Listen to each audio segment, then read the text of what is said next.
So when we look at adding load into our exercises because we want our patients to be stronger, we can use some of the same principles we've talked about already in the course. So if we use the kinetic chain to initiate our exercises, we minimise the risk of any compensatory strategies, but also reinforce that optimal load transfer.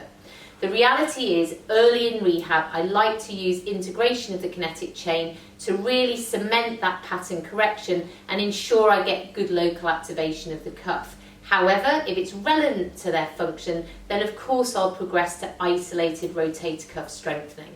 So in this exercise, what Will's going to do is have his feet against the wall and start hugging the ball. You can see that we've added some light weight. I'm going to ask him to push out from the wall nice and dynamically into that 90-90 position where I really expose that prime mover roll of the cuff. Off you go, Will. So push up and out nice and dynamically, making sure he gets that 90-90 position. Just do a couple of repetitions for me, Will. So I get really nice activation of the glutes, those legs should end up straight. Equally, if I go into that 90-90 position, I really work that cuff in a range. The key is to make sure that the patient doesn't hyperextend in their lower back at the end of the movement. Lovely, just have a rest for a second. Now, in terms of adding in load to this system, if we want true strength gains, we need to be clear that we're doing between 6 and 15 reps. So by the time the patient's done their first set, they feel like they can't do any more. I'm going to let them rest for between 1 minute and 2 minutes, but then I need to do a minimum of 4 sets if I want to achieve those true strength gains. The studies suggest that 4 or more sets is preferable.